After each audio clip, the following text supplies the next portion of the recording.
অত্যাচারী অসুর মহিষাসুরকে বধ করে মা দুর্গা মহিষাসুর মর্দিনী নামে জগতে খ্যাতি লাভ করেন। পাপের বিনাশকারী মা দুর্গা ভয়ঙ্কর মহিষাসুরকে তার পদতলে স্থান দিয়েছিলেন।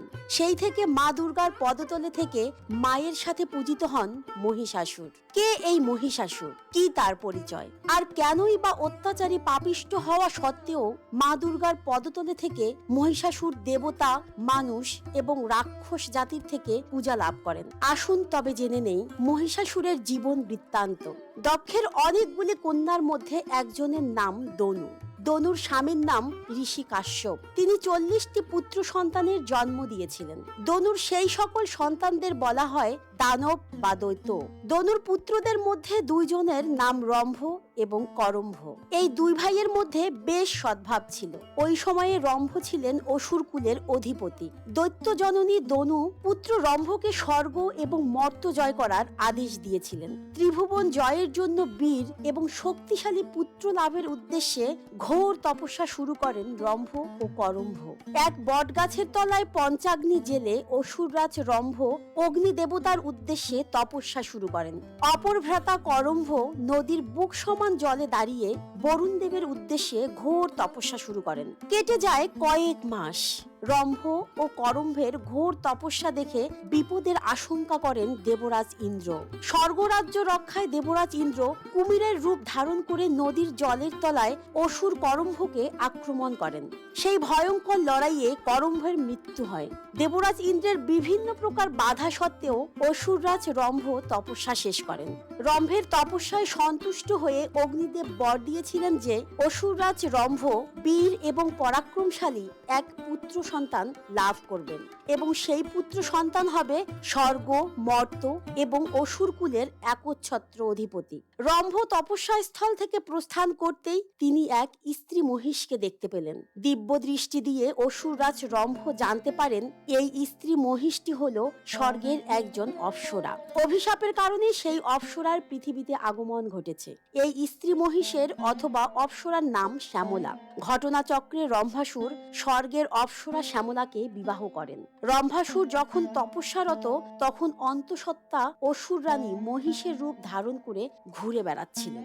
তখনই অসুর রানীর প্রতি আকৃষ্ট এক মায়াবী ও শক্তিশালী মহিষ অসুর রানী শ্যামলাকে অপহরণের চেষ্টা করে। অসুররাজ রম্ভাসুর তার রানীকে রক্ষা করার জন্য মায়াবী মহিষের সাথে যুদ্ধ শুরু করেন। যুদ্ধে পরাজিত হন রম্ভাসুর এবং তিনি প্রাণ হারান।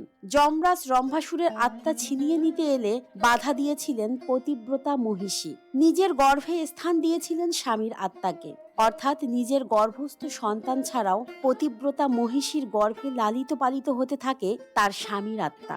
অসুর রক্তবীজ নামে ভূমিষ্ঠ হন পূর্বজন্মের অসুররাজ রম্ভাসুর। অসুররাজ রম্ভাসুরের ঔরসে এবং স্ত্রী শ্যামলার গর্ভজাত পুত্র মহাপরাক্রমশালী মহিষাসুর জন্ম নিয়েছিল।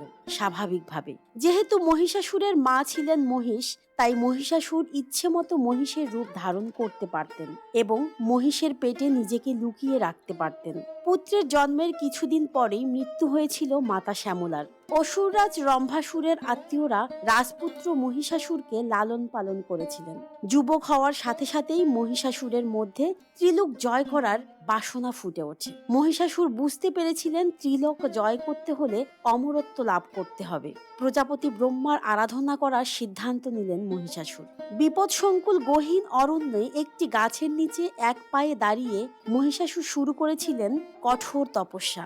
মহিষাসুরের শরীরের তেজ অনুভব করেছিলেন স্বয়ং ধ্যানমগ্ন ব্রহ্মা। ভক্তের কঠোর তপস্যায় তুষ্ট হয়ে প্রজাপতি ব্রহ্মা দেখা দিয়েছিলেন মহিষাসুরকে। ব্রহ্মার পদতলে লুটিয়ে পড়েছিলেন মহিষাসুর। ব্রহ্মার কাছে অমরত্বের বর চাইলেন তিনি। প্রজাপতি ব্রহ্মা উদ্বিগ্ন হয়েছিলেন মহিষাসুরের প্রার্থনা শুনে। শেষমেশ প্রজাপতি ব্রহ্মা মহিষাসুরকে বর দিলেন যে কোনো দেবতা, দানব, পুরুষ মানুষ এবং পশু কোনো ক্রমেই মহিষাসুরকে হত্যা করতে পারবে না। একমাত্র কোনো নারীর দ্বারাই মহিষাসুরকে বধ করা সম্ভব হবে। মহিষাসুর খুশি মনে ব্রহ্মার দেয়া বরকে স্বীকার করেছিলেন। মহিষাসুর মনে করেছিলেন কোনো নারীর দ্বারাই তার মতো শক্তিশালী অসুরকে বধ করা সম্ভব নয়, তাই মহিষাসুর নিজেকে অমর মনে করেছিলেন। অরণ্য থেকে রাজপ্রাসাদে ফিরে এসে অশুভ শক্তির প্রতীক মহিষাসুর ত্রিলোক জয় করার পরিকল্পনা করেছিলেন। সমগ্র স্বর্গ, মর্ত্য ও পাতাল জুড়ে শুরু করেছিলেন নির্মম অত্যাচার ও নরহত্যা। অগ্নি ও ব্রহ্মার বরে বলিয়ান মহিষাসুরের হাত থেকে রেহাই পাননি সাধু সন্তরাও। কালিকা পুরাণ থেকে জানা যায়, একদিন মহিষাসুর লাস্যময়ী রমণীর রূপ ধরে ঋষি কাত্যায়নের যজ্ঞস্থলকে অপবিত্র করেছিলেন। ক্রোধে উন্মত্ত ঋষি কাত্যায়ন মহিষাসুরকে অভিশাপ দিয়েছিলেন যে কোনো নারীর কারণেই মহিষাসুরের মৃত্যু হবে। স্বর্গরাজ্য হারিয়ে দেবতারা গিয়েছিলেন বৈকুণ্ঠে শ্রী বিষ্ণুর কাছে। ভগবান বিষ্ণুর নিকট মহিষাসুরের অত্যাচারের কাহিনী তুলে ধরলেন দেবরাজ ইন্দ্র।